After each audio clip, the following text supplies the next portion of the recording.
சரி வேலை அக்கா பையனாச்சே, அப்படியே சரி என் பொண்ணையும் கல்யாணம் பண்ணி கொடுத்துடலாம். சரி நான் வீட்லேயே தங்க வச்சிருந்தேன். இவன் பொண்ணை விட்டுட்டான், என் மனைவியை. சின்ன பொண்ணு வேணாமா, பெரிய பொண்ணு வேணாமாமா, அத்தை மட்டும் போதும் மாமா. இடையில ஒரு 2 வருஷம் முன்னாடி அம்முன்னு ஒரு பொண்ணு நான் ஆசைப்பட்டு கேட்கறதுக்கு பயந்தேன். அந்த பொண்ணு அப்படி நம்ம கேட்கலாம். பார்த்த உடனே எனக்கு வருஷமா எனக்கு ஆசை இருந்தது. போகும்போது காரில் போகும்போது பார்த்து அவனை கண்டிச்சேன். இதான ஃபர்ஸ்ட் அண்ட் லாஸ்ட். உட்காத ஒளி உனக்கு இது கடைசி எச்சரிக்கை. இனிமேட்டு நீ வந்து என் மனைவியோட பேச்சுவார்த்தை வச்சுக்காது. எது ஒன்றாலும் என்ன கூப்பிடு, நான் வரேன்.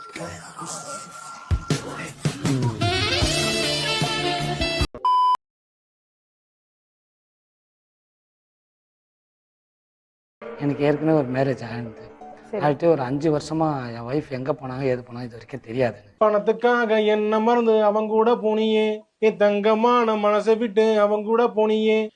இடையில ஒரு 2 வருஷம் முன்னாடி அம்முன்னு ஒரு பொண்ணு நான் ஆசைப்பட்டு கேட்கறதுக்கு பயந்தேன். எப்படி அந்த பொண்ணு அப்படி நம்ம கேட்கலாம். பார்த்த உடனே எனக்கு வருஷமா எனக்கு ஆசை இருந்தது. சரின்னு சொல்லிட்டு சரி அப்புறம் இந்த பொண்ணு ஏன் போச்சு? உங்க மனைவி, முதல் மனைவி. அது அத வேற ஞாபகப்படுத்திட்டீங்க. நெஞ்சமெல்லாம் பொண்ணா இருக்கு தம்பி, மறக்க முடியல. விருதுநகர்ல அக்கா பையன் இருக்கான். அக்கா பையன் வந்து வேலை இல்லாம இருந்தா சொல்லி நான் வீட்டுக்கு கூப்பிட்டு வந்து வேலை தங்க வச்சு வேலை செய்ய. அவன் என்ன செஞ்சான், ஐயோ டேய், அவன் தான்டா இன்னைக்கு பெரிய வேலை பார்த்து விட்டு போயிட்டான். என்னன்னே செஞ்சான். சரி வேலை அக்கா பையனாச்சே, அப்படியே சரி என் பொண்ணையும் கல்யாணம் பண்ணி கொடுத்துடலாம். சரி நான் வீட்லேயே தங்க வச்சிருந்தேன். இவன் பொண்ணை விட்டுட்டான், என் மனைவியை. சின்ன பொண்ணு வேணாமா, பெரிய பொண்ணு வேணாமாமா, அத்தை மட்டும் போதும் மாமா. சரி நான் அதை விட்டுட்டேன். அப்போ இவங்க வந்தாங்க. அவங்க கிட்ட எனக்கு ஒரு மாதிரி பொண்ணு தான் அவங்களாம் மனசுல நினைச்சிருந்தேன். ஆனா அவங்க கிட்டயே நான் சொன்னேன், ஒரு பொய்யாவது சொல் கண்ணே கண்ணே, உன் காதல் நான் தான் என்று என்று. இந்த மாதிரி ஒரு நல்ல பொண்ணு தான். அவங்களுக்கு கல்யாணம் ஆயிடுச்சா? அவங்களுக்கு ஏற்கனவே கல்யாணம் ஆகி வீட்டுக்காரர் இறந்துட்டாரு. சரி பொண்ணு பார்க்க சொன்னீங்கல்ல அவங்கள்ட்ட, அதுக்கு அவங்க என்ன சொன்னாங்க? உனக்கு பொண்டாட்டியா வர்றவா ஒண்ணு டைவர்ஸ் ஆனவளா இருக்கணும், இல்ல புருஷன் மிக்சர் பார்ட்டியா இருக்கணும். சுருக்கமா சொல்லணும்னா உனக்கு செகண்ட் ஹேண்ட் தான் அமையும். ஒரு வாரம் கழிச்சு 2 வாரம் கழிச்சு நான் ஃபோன் பண்ணுவேன், என்னம்மா பார்த்தியாம்மா. அப்புறம் யாரை மாதிரி வேணும், உங்களை மாதிரியே வேணும், உங்களை மாதிரி அழகா வேணும்னு சொல்லி நான் கேட்டேன். நான் அவங்களுக்கு தான் மனசுல வச்சிருந்தேன், அதனால அந்த மாதிரி வார்த்தை கேட்டேன். ஓலா ஓலா ஓலா ஓலா ஓலம்மா.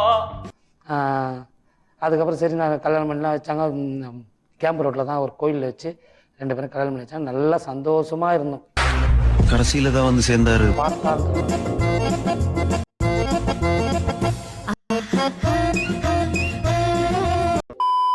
கல்யாணத்துக்கு முன்னாடி ஏதோ இவங்களுக்குள்ள பேச்சுவார்த்தைகள் இருந்துக்குது.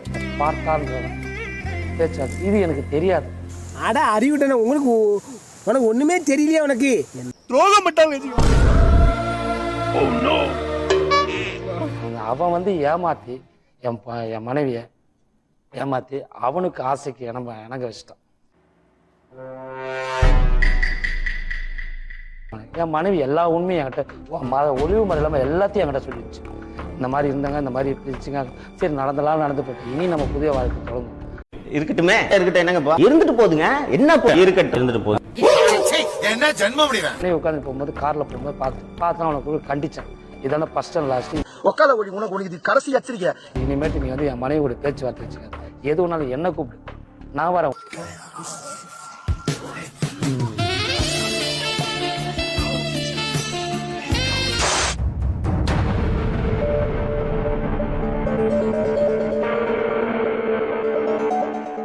உங்க பேருங்க? பார்த்த sir. We introduce ourselves. I am his friend Partha from Mylapore. எங்க ஃபேமிலி எல்லாரும் விஐபி தான். கோவில் மனோட வெயிட் பண்ண மாட்டோம், ஸ்ட்ரைட்டா சாமி பார்த்துட்டு வந்துருவோம். அவங்க வீட்டு பக்கத்துல மரம் இருக்கும். மரத்தை பார்த்து ஒரு ஃபிளாட்டு பார்த்தீங்கன்னா அவங்க அம்மா வந்து வேலை செஞ்சுட்டு இருக்காங்க. ஒரு 2-3 மாசம் பார்த்துட்டு தான் இருந்தேன் நான். இல்லை நீங்க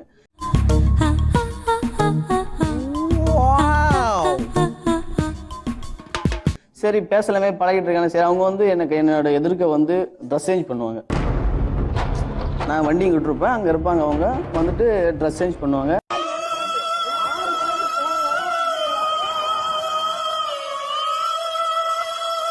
கொஞ்ச நாள் பேசிட்டு இருந்தேன், பழகினேன். அப்புறம் இடையில வந்து தப்பு நடந்துச்சு மேடம்.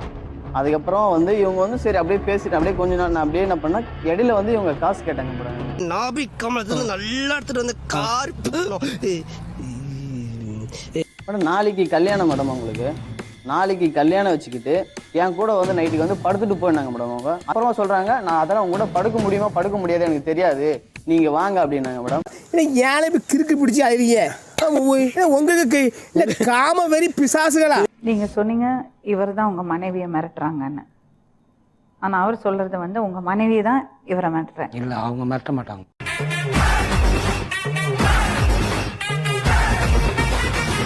இவருக்கு எனக்கு வந்து காலமுறை சண்டையாச்சு. அன்னைக்கு வந்து அவங்க வந்து என்கிட்ட காசு 1000 ரூபாய் கேட்டாங்களா இல்லைன்னு கேட்க சொல்லுங்க. 1000 ரூபாய் கேட்டாங்க. எனக்கு தெரியாது madam. Bro I don't care. இப்போ உங்க மனைவி இப்போ அவரை பார்த்துட்டு தான் இருக்கு. ராத்திரி பூரா நம்ம கூட தானே இருந்தா. சரி, இப்போ ஒரு விஷயம் சொல்லுங்க, உண்மையை சொல்லணும். ரிப்போர்ட்டர்ஸ் எல்லாம் சொல்லிட்டாங்க, உங்க மனைவி உங்களை இங்க வரும்போது என்ன சொல்லி கூட்டிட்டு வந்தாங்க? மாட்டிக்கினாரு ஒருத்தரு, மாட்டிக்கினாரு ஒருத்தரு, இவரை காப்பாத்தணும் கத்தரு, இவரை காப்பாத்தணும் கத்தரு, மாட்டிக்கினா. இதை பாருங்க, இங்க வரத்துக்கு முன்னாடியே இங்க வந்து என்ன சொல்லணும் எப்படி பேசணும்னு மனைவி வந்து கணவர்கிட்ட சொல்லியிருக்காரு. எதுக்கு இதெல்லாம்? முதல்ல நீ முன்னாடி வந்து இப்படி கேட்கறதே தப்பு. மிரட்டுறாங்க சொல்றாரு. இப்ப அந்த அம்மாக்கு யாரோட வாழறதுக்கு விருப்பம், என்ன பண்ணிட்டு இருக்காங்க, அவங்கள்ட்ட பேசினாதான் தெரியும்.